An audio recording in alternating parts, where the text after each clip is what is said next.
नमस्कार दोस्तों। धरती बीज नहीं चुराती, लेकिन सूखी मिट्टी में बीज भी नहीं उगता। कुएं तालाब में जहर घुल सकता है, लेकिन बादलों के पानी में मिलावट नहीं हो सकती। पके घड़े की बजाय कोरे घड़े में पानी जल्दी ठंडा होता है। कि गुजरे समय में एक राजा था, भला राजा पर किसका राज। राजा का आदेश घर घर चलता है, पर राजा किसका कहा माने। उस राजा को नए नए कपड़े पहनने का जबरदस्त शौक ऐसा कि उसका सारा दिन कपड़े बदलने में निकल जाता। राजकाज की उसे रत्ती भर भी चिंता नहीं थी, और न ही उसे इससे कोई सरोकार था कि रैयत जिंदा है या मर गई।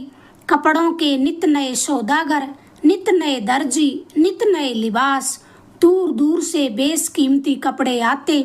खालिस सोने चांदी कसीदाकारी, हीरे मोतियों के बटन। राज का खजाना तेजी से खाली होने लगा, पर राजा को क्या परवाह। उसे तो हर रोज दिन में 4 जोड़ी नए कपड़े चाहिए। आखिर रियाया का दुख देखकर रानी का दिल भराया। साहस बटोर कर राजा से अर्ज की, पर चीकने घड़े पर भला पानी कभी ठहरा है। उल्टे उसी को कपड़ों का महात्म समझाने लगा। कहने लगा, पंछी, जानवर और आदमी में यही तो फर्क है। कपड़ों से ही आदमी आदमी कहलाता है। जंगल का राजा शेर तक नंगा, ढोर डंगर नंगे डोलते हैं। घोड़ों और गधों को नंगा देखकर मैं तो शर्म से घट जाता हूँ। तुम्हारे कहने से अभी अभी मेरे दिमाग में एक नई बात आई है। पूरी रियासत में मुनवादी कर देता हूँ कि आज के बाद जिस किसी का पालतू जानवर नंगा पाया जाएगा, उसे सख्त सजा दी जाएगी। देश के मालिक पर किसका जोर। आई थी समझाने, लेकिन उल्टे उसी पर नई खबत सवार हो गई। रानी ने शंका की कि जो जानवर पालतू नहीं हैं, उनका क्या होगा। राजा अपने ही जाल में फंस गया। जिद करते बोला, रियासत के कामचोर दरबारी और कारिंदे फिर किस दिन काम आएंगे। पहले लाज और फिर राज, अभी फरमान जारी किए देता हूँ। पगले, गांव मत जलाना की खूब याद आई। अति उसकी जिद के जवार को शायद रोक सके, यह सोचकर उसे चिढ़ाते हुए बोली, फिर कीड़े मकोड़ों, मक्खियों, भंवरों, मकड़ियों वगैरह को पीछे क्यों रखते हो। उन्होंने क्या कसूर किया है। उनको भी तो कपड़े पहनाने का फरमान जारी करो। किसी रियासत के खजाने की इतनी हैसियत कि चौमासे के टीड फाके को कपड़े पहना सके। अब तो राजा सोच में पड़ गया।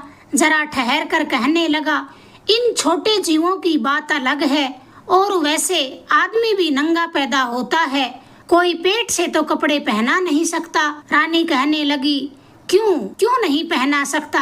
मुनादी फिराने में देर है अभी तो। रानी का मारा गया ताना राजा के सिर के ऊपर से गुजर गया। जो समझाने से समझ जाए वो राजा कैसा। राजहठ एकदम अंधा और बहरा होता है। दांतों से नाखून कुतरते हुए कहने लगा, इसके लिए खजांची से जरा सलाह मशवरा करना पड़ेगा। शुरुआत बड़े जानवरों से होगी। अब तक जो भूल हुई वही बहुत है। फिर ताली बजाकर ऊंची आवाज में बोला, कोई है। जल्दी से एक पहरेदार राजा के सामने हाजिर हो गया। उसे आदेश हुआ कि फौरन दीवान को यहाँ भेजे। रानी का वहाँ अब दम घुटने लगा था। कुछ कहे सुने बगैर वह सीधे अपने महल में चली गई और निढाल सी पलंग पर गिर पड़ी। शायद अकेले में सोचने से कोई तरकीब सूझे। कुछ न किया गया तो राज बस अब खत्म हुआ ही समझो। और उधर राजा ने तो कुछ करने का बेड़ा ही उठा लिया था। दूसरे दिन समूची रियासत में ऐलान कर दिया गया। यह नया आदेश सुनकर रियाया के कानों के कीड़े झड़ गए।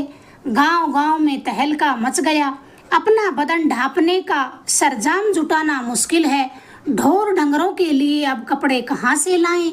गूंगी प्रजा और बहरा राजा, फरियाद की गुंजाइश भी अब कहाँ थी। रानी ने अब अपने एक खास पुराने बूढ़े दीवान से सलाह मशवरा करके राजा की बुद्धि ठिकाने लगाने की योजना बनाई। फिर इसके बाद इस हाय तौबा के दरमियान एक दिन दरबार में 21 कारीगरों ने हाजिर होकर पेशकश की कि उनके मुकाबले के कारीगर इंद्रलोक में भी नहीं मिल सकते। राजा महाराजाओं की खिदमत करते हैं, खुद रेशम पैदा करते हैं, खुद सूत काटते हैं और खुद ही कपड़ा बुनते हैं, खुद सीते हैं, खुद ही कसीदा काटते हैं। पर पैसों का जोर होना चाहिए। ऐसी वैसी रियासत तो उनका खर्चा ढो भी नहीं सकती, पर वो कोई ऐसी वैसी रियासत नहीं थी। बहुत देखे ऐसे ऊंचे कारीगर। राजा फौरन उनकी बात मान गया। तब उन्होंने एक बात और बताई कि कारीगरी के साथ साथ उनका कपड़ा भी इतना झीना होगा कि हरामी और मूर्खों को नजर नहीं आएगा। राजा को नए कपड़े का बेहद शौक था। खुशी से छलकते हुए बोला, यह तो और भी अच्छा है। बात की बात में हरामी और मूर्खों की भी पहचान हो जाएगी। जितने मेरे राज्य में मूर्ख और हरामी लोग हैं उनको मैं तुरंत फांसी पर लटकवा दूंगा। तुम फौरन अपना काम शुरू कर दो। कारीगरों के लिए राजा ने खजाने का मुंह खोल दिया। राजा के हुक्म के बाद किसकी मजाल की कोई रोक टोक करे। और फिर ऊपर से रानी की निगरानी। वह खुद कारीगरों की हर जरूरत का पूरा पूरा ख्याल रखती थी। राजा तक बात पहुंचाने का मौका ही नहीं आता। रानी के साथ जुड़ने से राजा का बचा खुचा खटका भी जाता रहा। कारीगरों ने 6 महीने की मोहलत मांगी थी। उन बेजोड़ कपड़ों के बनाने तक राजा का रोज नए नए कपड़े पहनने का चाव खत्म हो गया। दूसरे कपड़े उसकी नजर में चढ़ते ही नहीं थे। उसके सबर का बांध भी भर गया। रेशम पैदा करने में लाखों रुपए फूक गए। उसके बाद बारी आई काटने और बुनने की। 21 चरखे, 21 करघे, खटपट खटपट से सारा राजमहल तालमय हो उठा। एक दिन आखिर राजा से रहा न गया तो उसने रानी को मुआयना करने के लिए वहाँ पर भेजा। 3 घड़ी बाद रानी भागी भागी राजा के पास आई। खुशी के मुंह बरसाते हुए कहने लगी, क्या कारीगरी है, मेरी तो अकल ही काम नहीं करती। देवता भी ऐसे कपड़े पहनने को तरसते होंगे। ऐसी बेजोड़ चीज बनी है कि आज तक किसी ने देखी सुनी नहीं होगी। नजर ही नहीं टिकती। आप कहें तो 2 जोड़ी मैं भी सिलवा लूं। राजा की खुशी की सीमा न रही। रानी के कपड़ों से कहीं उसे और देरी न हो जाए, उसे तसल्ली देते हुए कहने लगा, पहले मेरे कपड़े तो बनने दो। तुम्हारे लिए मना ही थोड़े ही है। 2 की जगह 10 जोड़े बनवा लेना। रानी को जबरन सब्र करना पड़ा। रानी के मुंह से तारीफ सुनकर कारीगरों का जोश बढ़ गया। रात दिन काम करने लगे। चरखों की भन भन और करघों की खटपट से राजमहल की हवा दरकने लगी। एक दिन राजा अचानक मुआयना करते करते आराम खाने जा पहुंचा। तमाम कारीगर अपने अपने काम में मग्न थे। कोई लच्छियां इकट्ठी कर रहा था, कोई टूटे धागे को चुटकी से जोड़ रहा था, कोई कपड़े के थान को तय करके रख रहा था। पर राजा को न तो लच्छियां नजर आई, न धागा और न ही थान। तो क्या वो हरामी और मूर्ख है? रानी ने झूठी तारीफ थोड़े ही की थी। न देखने का कहने पर तो सारी कलाई खुल जाएगी। हरामी और मूर्ख को राजा कौन मानेगा? राजा खड़ा खड़ा यही सब सोचता रहा। तभी एक कारीगर उसके पास आकर थान खोलता सा कहने लगा, कपड़े तो बहुत बनाए पर ऐसा शानदार पोत तो कभी नहीं बुना था। फिर आंखें सिकोड़ते हुए कहने लगा, आंखें चुंधिया रही हैं कपड़े को देखकर। राजा ने आंखें फाड़ फाड़ कर देखा पर उसे कहीं कुछ नजर नहीं आया। शायद कपड़ा बहुत महीन है। हरामी और मूर्ख के फतवे से बचने की खातिर ढोंग करना तो होगा ही, ढोंग तो करना ही होगा। खुशी दर्शाते हुए राजा बोला, वाह क्या बात है, तुमसे इतनी उम्मीद नहीं थी। कारीगर हाथों के झटके से वापस थान समेटने लगा। राजा ने जाते जाते कहा, पैसों की कमी हो तो संकोच मत करना, खजाना फिर किस दिन काम आएगा। किसी ने कोई जवाब न दिया। काम के मारे सांस लेने की भी फुर्सत नहीं थी। राजा बाहर निकला ही था कि सामने से दीवान टकरा गया। खुशी सने सुर में कहने लगा, अब क्या बताऊं, जितनी तारीफ की जाए उतनी ही कम है। आहा क्या लाजवाब कपड़ा बना है। बड़ी मुश्किल से आंखों पर भरोसा हुआ। आप भी एक बार देख आएं, मर गए तो मन की मन में रह जाएगी। दीवान नरमाई से कहने लगा, अन्नदाता बस आपके आदेश की ही देर थी, अभी देखकर आता हूँ। थोड़ी देर बाद दीवान वापस आता हुआ दिखाई दिया। राजा ने बड़ी बेताबी से पूछा, क्यों दीवान जी, कैसा लगा? है ना शानदार कपड़ा? उसके पास तारीफ के अल्फाज नहीं थे। सर हिलाते हुए कहने लगा, अब क्या अर्ज करूं हुजूर, बरसों तक कपड़ा मैला न होगा। हरामी और मूर्ख के खिताब से तो झूठ बोलना 1000 गुना अच्छा है। राजा ने समझा दीवान सच कह रहा है, और दीवान ने सोचा भला हजूर झूठ थोड़े ही कहेंगे। एक के बाद एक तमाम दरबारी कारीगरों के पास आए और सबने बढ़ चढ़कर कपड़े की सराहना की। एक दिन रानी नाप दिलवाने राजा को उनके पास ले आई। कारीगरों के मुखिया ने झटपट उसका नाप लिया और कैंची से कपड़ा काटने लगा। कचकच की आवाज तो साफ सुनाई दे रही थी, पर राजा को हवा की तरह कपड़ा कहीं भी नजर नहीं आ रहा था। अचानक रानी मुखिया का हाथ पकड़कर कहने लगी, अरे ये क्या कर रहे हो? आपने तो 2 तह एक साथ काट दिए। मुखिया मुस्कुराते हुए बोला, जानकर ही काटे हैं रानी साहिबा, गलती से नहीं काटे, पर सीऊंगा तो अलग अलग कर लूंगा। कपड़ा काटकर मुखिया बहुत एहतियात से सुई चलाने लगा, जैसे कपड़ा सी रहा हो। रानी की उलझन का पार न था।